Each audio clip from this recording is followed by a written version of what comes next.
if you can introduce yourself, Mm-hmm. Who you are, and the position you've been in, and the one that you're running for. Sure. Yep. I'm Natasha Irving. I'm the district attorney for Prosecutorial District 6.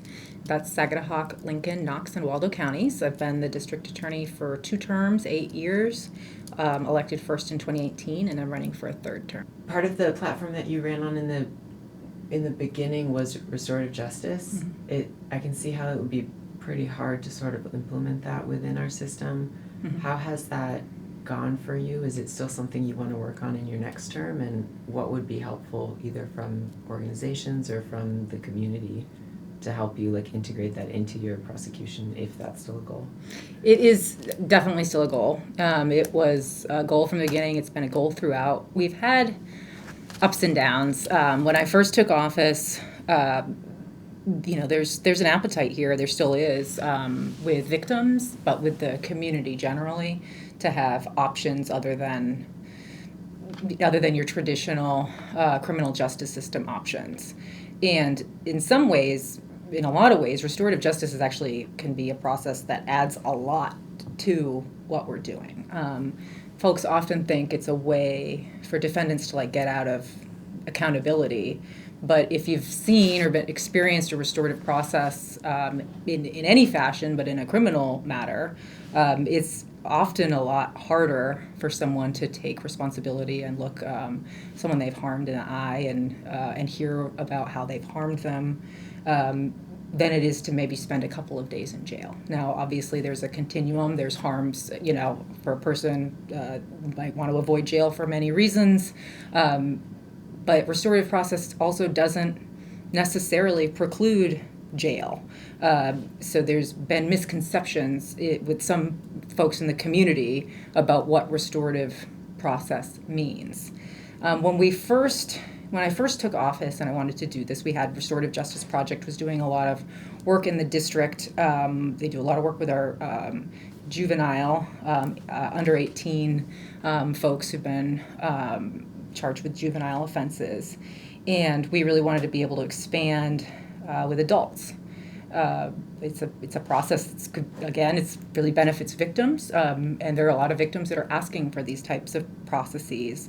They want somebody to kind of make it right, and going to jail for a couple of days or having a fine doesn't really satisfy that need for things to be kind of put on the right track.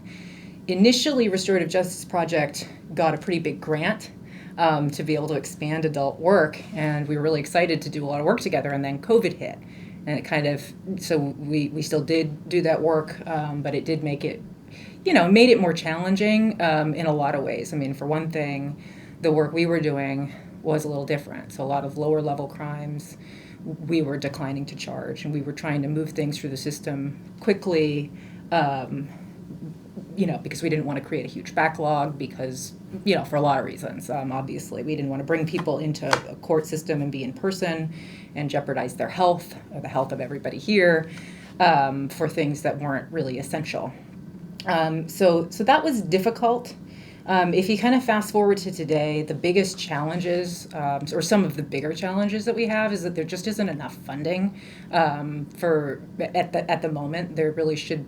I mean, I believe that the state should fund alternative processes that include restorative justice processes. It's been on the backs of our nonprofits.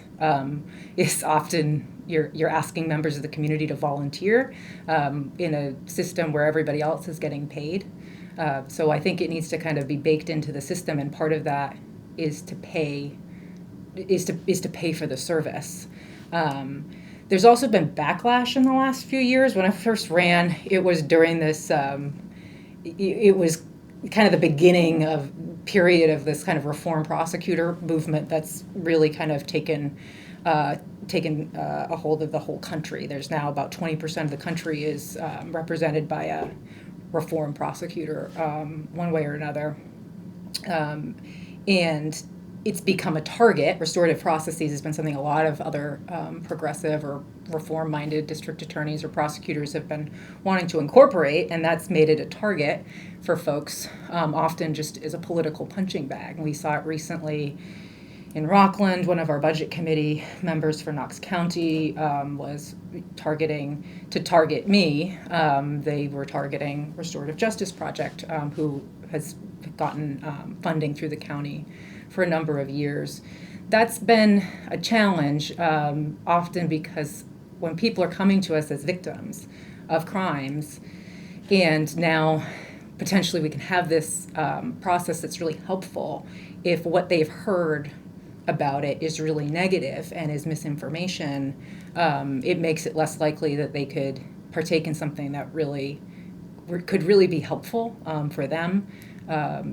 So we've seen some of those backlashes. We've seen an absolute lack of state funding, I think, for the entire criminal justice process, but also for the alternatives that could be helpful to reduce mass incarceration, to address harms that are happening in the community, and make us safer, to make sure people are getting restitution.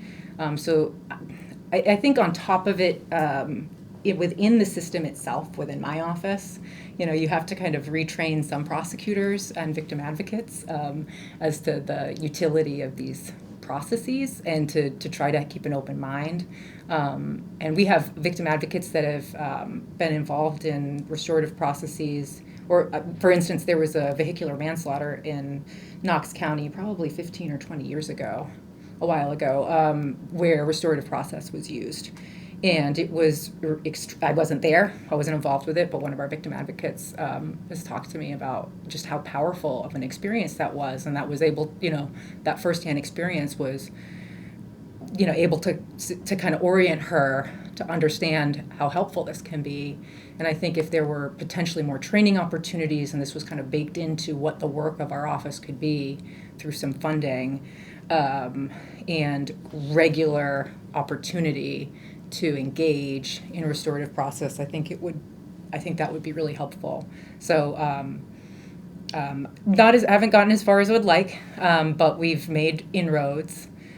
We do have a pilot project that will be starting up this year that would be available for, the target group would be offenders who are like 25 and under, but that's not necessarily a criteria. That's just kind of the targeted group. But it'd be for serious harm. It wouldn't be a process used for minor, non-harmful misdemeanors. I'll just put one more issue out there, is that there has been some of the backlash where people who, are supportive generally of restorative processes, there's the thinking can be that, it's good for people under 18, but there's this magical cutoff where if you turn 18 now it's not good. Or that it could, it's fine if you're using it for retail theft or something that's really not terribly harmful to an individual, but it's totally inadequate and not safe to use in for other types of harms. And I do think that there are extreme challenges, and we haven't gotten to the point of examining using restorative process for sexual assault or domestic violence. But I do think there's plenty of other types of harm that are serious, potentially felony level, that restorative process can be really helpful for. Again, it's not necessarily just targeted at a defendant. It's also, for the most part, it's an opportunity that should be available for a victim. But thank you. Can you start by introducing yourself? My name is John Hansen. Live in Tennant's Harbor. I know there's a lot of, complaints about feeling that the DA is not prosecuting cases and dumping a lot of stuff. I did learn after our second conversation that the structuring of how they're processing complaints now has differed from when I was on back in 2017. And so they're working on the restorative justice program, which I had to do some research on it to know what that restorative justice program was all about.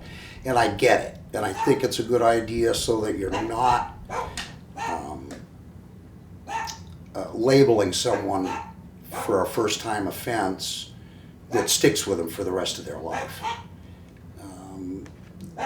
So knowing that, now I have a better understanding on how Natasha is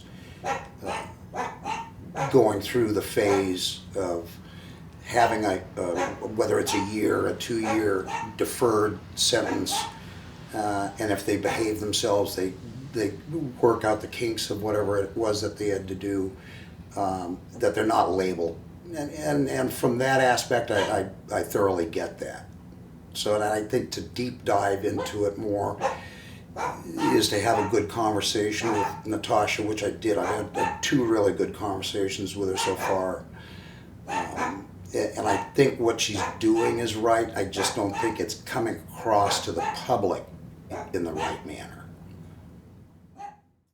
I also worked for 4 years as a volunteer with the Restorative Justice Project of Maine, so I'm very familiar with that process.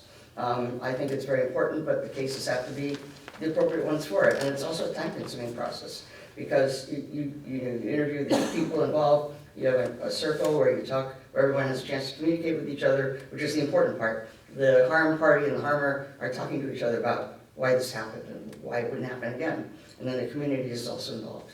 Then there's a repair agreement that person has to accomplish, and then there's another circle, closing circle, when the harmer talks about what he or she has done in order to complete the restorative justice project, the restorative justice process, and usually that means that the DA, whoever referred it to restorative justice, is no longer going to proceed with it. I have seen very little restorative justice in the cases that I've been involved with and in the courts I've been involved with. Good evening. My name is Ellie McLaren, and I have a question for Barbara. I really appreciate your emphasis on community and restorative justice. I think it's a really important, progressive policy and practice. I am very curious about the how and what that would look like when you would operationalize it. How would you bring your team on board and help them become aware of or operationalize this as a pillar of the platform? Thank you for the question. And it's a good one because nothing can happen overnight. But the first thing to do is to create a really good collaborative relationship with law enforcement, with the sheriffs, with the police chief. Really understand what they're dealing with, what kind of crimes they're seeing, how we would best deal with that. Through that communication, we can have much better decisions on what kind of crimes are charged or not charged. Then as I would have a meeting, my thought would be that then there's meetings with different communities depending on what their needs are, or we meet together and we find out, okay, what are the problems, what are the things you need to have help with, what are the things you think you could help with yourself, and be able to come to again, a collaborative look at things. If you can see a person who's struggling and be able to identify them, and then be able to talk with the sheriff or the DA or defense counsel, whoever is involved, there's often remedies that are there. Restorative justice is really more for don't deal with mental health issues at all. I'm sort of segueing from the 2 questions, I'm sorry. But restorative justice is really a process where you have a victim and what they call a harmed party and a harmer getting together and doing things. And it's a bit of a time-consuming process, but it's a good one. But the way I would suggest it be implemented initially would be a lot of communication between communities and the DA's office and the sheriff's office. Can I ask the question in a slightly different way too? Sure. Is that okay? Sure, quickly, yes. I only have 3 minutes, so I'm good. Okay. So what would that look like more as a key performance indicator with your team? Like what would you be measuring?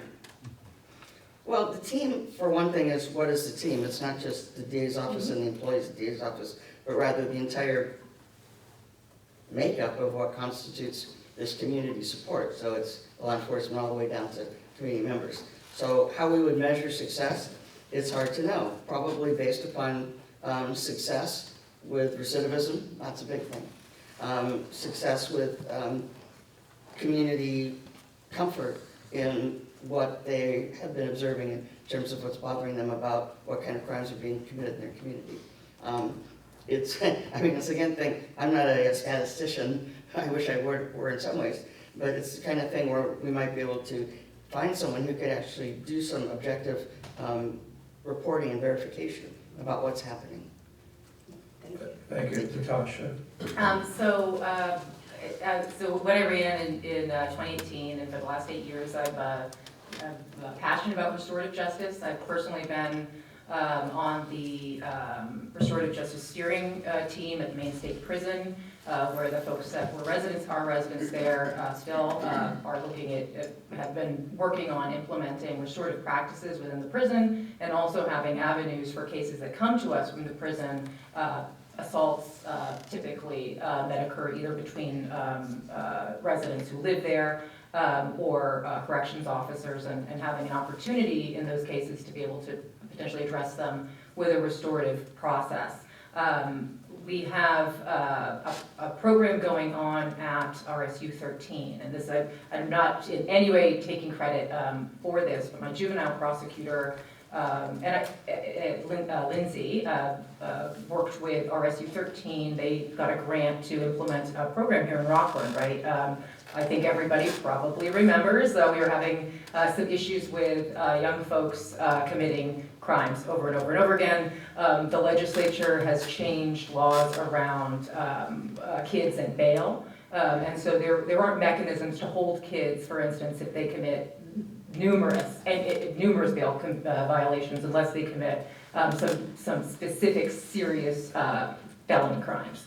So this program started at RSU 13, and Alex Gaylor, who's the deputy chief at Rockland PD, he was skeptical in the beginning that this was going to be successful, right? To have these kids, instead of arresting them over and over and over again, how was restorative process going to work? But it was they developed a rapid response where these kids were getting restorative process immediately through the school, and he could tell you much better than I could that he is a convert, that program has worked, and that rates of juvenile crime have gone down here in Rockland.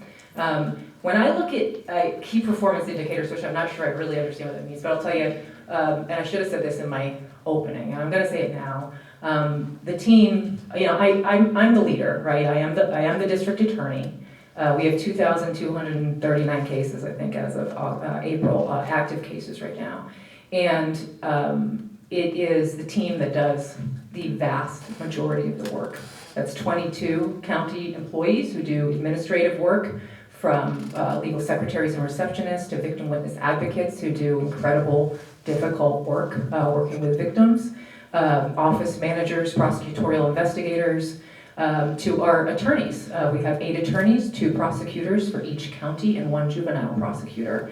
And right now, we are really lucky to be working with Colby College and a gentleman named Brandon Brown, formerly incarcerated at the Maine State Prison, on a pilot project that hopefully we'll be able to start working on this summer, take cases for more serious offenses, a small number. And we're working with Colby College, with a statistician, Kara Kugelmeyer, to actually look at the data now for what's happening now with our cases, and we're going to keep using data to understand how things are working is really the only way to make good policy. Criminal justice policy for the last 50 years has been made through anecdote. Bad cases, we're going to respond to it with changing laws, with putting everybody in prison. We can't do that anymore. We know it doesn't work. So that's what we're doing. We are working with Colby College to really analyze the data about what's working and what's not working. Thank you. I know that question was aimed at district attorney, but if either of the sheriff candidates would like to respond, that would be fine. Well, based on my limited working knowledge that I have on the restorative justice program, I believe that it can function. It is new to me, so I'm not fully versed on the ins and outs of it. But what I'm led to believe through my conversation with Natasha is that it is working. you're still going to have people that are gonna have to get locked up. That's a given. But if you can eliminate an individual that does not get marred for the rest of his life with a criminal offense and can straighten himself out or herself out, I'm all for it. Because I think labeling someone at a young age and then they have to carry that through the rest of their life, it's difficult. Thank you, John. Patrick? Thank you. So I think you hit on something that is important. Some of these programs, it's hard to see the statistics behind that. Part of the reason is the how do we find the answers? You know, we're dealing with real people in real situations, and sometimes that data is hard to collect. But there is some good research coming out, especially around some of the juvenile programs that are restorative practices, not necessarily restorative justice, but restorative practices. That some of these programs are starting to see some turnaround, especially around suicide attempts, depression, other things, with success rates in the 60 and 70 percentiles. So to the point with Polky College in particular, the more we work with these universities in particular, get some of these data analysts on board with us. I mean, law enforcement or the criminal justice system hasn't really looked at analysts. We've looked at people that help do the work, not necessarily people that analyze the work, and we're doing it effectively. So that is coming. It is just kind of slow in Maine. But I'm hopeful for that, and seeing some of these studies coming out, and some of these practices are being brought along with some grants. I sit on a board of a group that does a lot of work like this, separate as part of my volunteer work. We just approved a program that's going to be starting up in the Knox County area. I forget the exact title of it, but that program has been proven to be 70% effective with everybody that's participated, and has actually moved a lot of them away from the criminal justice systems. Thank you, Patrick. Thank you for your question.